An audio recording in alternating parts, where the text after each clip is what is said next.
Game 7 is tonight, and here is my prediction to what's going to happen tonight and who will win with the NBA championship and go home with it tonight. Now, this is a very big game. Out of all the games that everybody's been trying to predict throughout this NBA Finals series this year, this is the biggest game. It's the last game. No matter what you do, no matter who wins, who loses, there's no game after this one. It is over. And on top of all this, this is the first Game 7 of the NBA Finals we have had since 2016. That is 9 years. 9 years since we had a Game 7 of the NBA Finals. Let that sink in for a little bit. 9 years, man.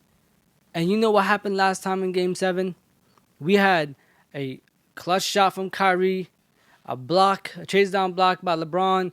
It was a phenomenal Game 7. Will this one live up to the hype? Who knows? But this one has a lot of potential to be great. Or it can be lopsided. It could be another 20-point blowout. Who knows? But my prediction today is going to be, I'm not going to give exactly what the prediction is right now. You're going to have to watch the entire video. But here's how the prediction is going to go. We're going to talk about what has happened before.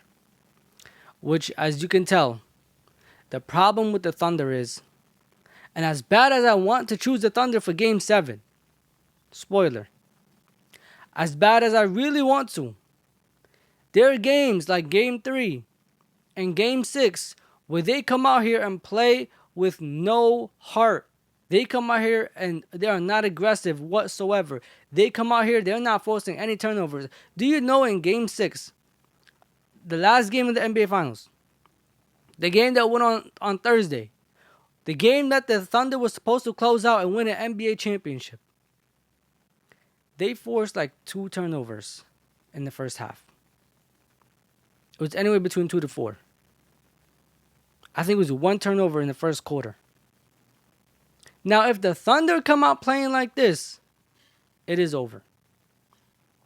Because they have games where they can be forcing 9 turnovers in the first quarter, and they're only up by 10, 12, 13 points. So if they come out here and they're forcing 1 turnover in the first quarter, you know exactly how Game 7 is going to go. They will not stand a chance. The Pacers will walk them out of the NBA Finals.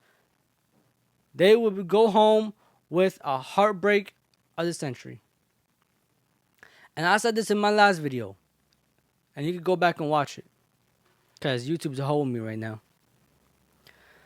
The Thunder are in for the biggest heartbreak that they've ever got. It's one thing losing last year. I think it was the first or second round. It's another thing for this year. You make it to the NBA Finals. And you play around with your food so much that you make yourself go to a Game 7 and lose in Game 7. Half of these games, I'll say 2 out of the 3 games that the Thunder lost, they lost them because they logged out of the game. Especially Game 1. They lost Game 1 because they let go of a 20-point lead. All of that came in the fourth quarter. They let go. They stopped playing hard. They take their foot off the gas. They start hitting the brakes. They start running down the clock. They try to waste time. I'm sorry to tell you, this will not work with this team. Now, the one thing about Indiana, in Game 5, they did not shoot the ball very well. Halliburton is injured. McConnell is their life right now. He's their heart, their soul, their life. He is everything that they got. Siakam, if he doesn't have McConnell or Halliburton next to him, going off with him at the same time in the same game, there's only so much he could do. But when he has TJ going off of him, when he has Halliburton going off of him, he is a problem. And the Thunder are going to have a hard time guarding that. And the one thing I can rely on with the Pacers is they're going to come out there with energy. They're going to come out there and play all 48. They don't care if they're down 20, 30. They are going to bring heart and soul and they're going to dive on the floor for all 50-50 balls. They're going up for every rebound, make or miss. They're going for everything. All 50-50 balls, they are all over the court. They're picking up full court. They're picking up half court. They're playing zone. They're doing all types of defenses. They're doing everything that they have. They are scrambling, scraping, fighting, doing whatever it takes to win. The Thunder, unfortunately, they are so skilled that they don't have that part of the game. If they're not forcing turnovers, if their defense isn't locked in, it is over. They don't have the momentum where they can be like, okay, boom, we messed up the first quarter, second quarter. This is the one play that's going to get us back in the game. And we're going to go on a 15-point run. They don't really have that. They did all throughout the regular season, all throughout the first 3 series of the playoffs. But you come to the NBA Finals and they lost it. It's not there. Like against the Nuggets, we saw so many comebacks where they fought back from behind and won the game. Or at least came back and tied it and made it a game. They had a game against the Nuggets where they were down 10 points in the fourth quarter. And they fought back and won. Against the Pacers, we have not seen a inkling of that type of defense and offense. We haven't. Game 5 was the Thunder's best game. And even that game, they almost lost. Even that game, Indiana came back within 2 points.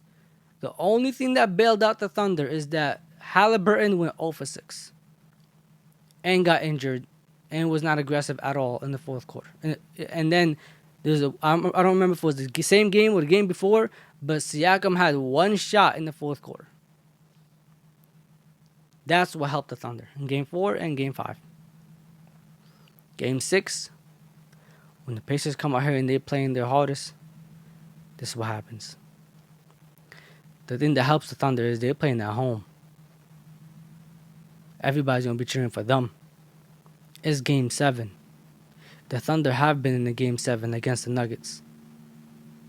Pacers have not been in the Game 7 or in any close series this whole run. I don't even think they went to a Game 7 last year until they faced New York. And I think that was the only Game 7 they've ever been in with this roster. So, I don't know. This game is going to be similar to Game 1. In the sense of, it really depends on who shakes off the nervousness first. Whoever settles into their game first is going to get a hand on this game. And they're just going to have to play defense and be a part of the game. You can't go out like in Game 6.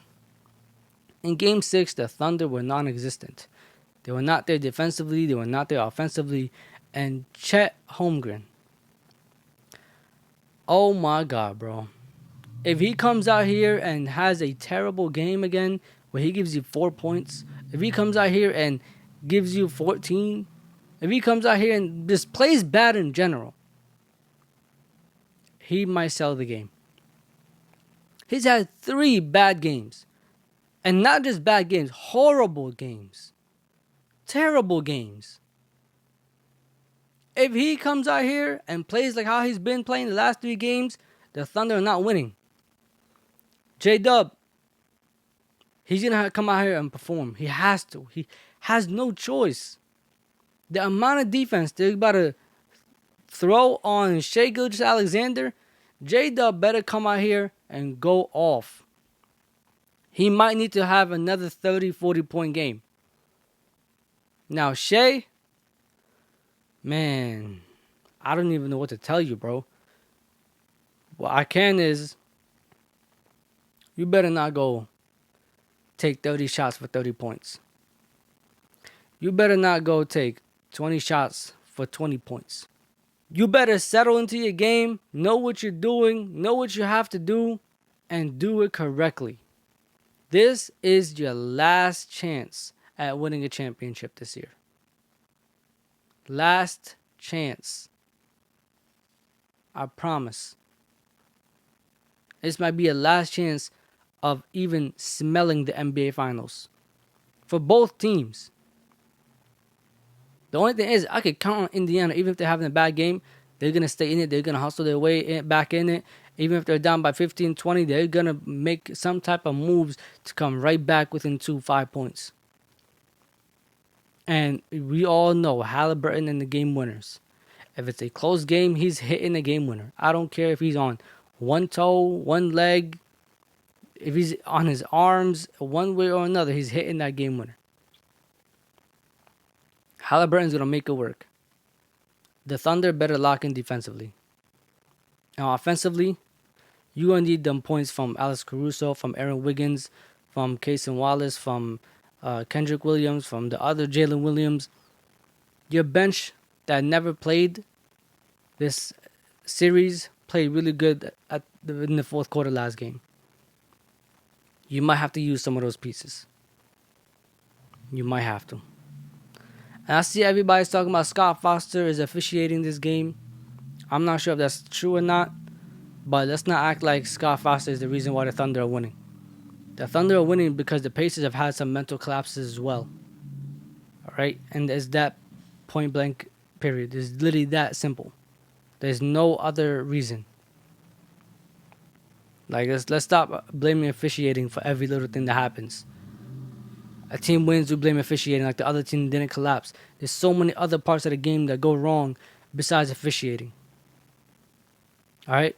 But I'm going to take the Indiana Pacers in Game 7 and they're winning the NBA championship. Because I don't believe the Thunder could come out here with heart, with soul, with hustle, with aggression, and just perform at a very high level all 48. I can count on Indiana to do so. Even if they miss their threes, even if they start missing shots, I trust TJ McConnell, I trust Tyrese Halliburton, and I trust Siakam, and that's all they need. The rest of that stuff is all icing on the cake, and they'll figure it out. And the rest of their guys, if they're not offensively on, they're defensively there. So we'll see how that turns out. I'm taking Indiana, and I really think this might be a 15-point win by Indiana. That's how confident I am that the Pacers are going to win this game in Oklahoma. But anyways, y'all, thank you so much for watching the video. Like, comment, subscribe, and share. This will Talk with E. Safe.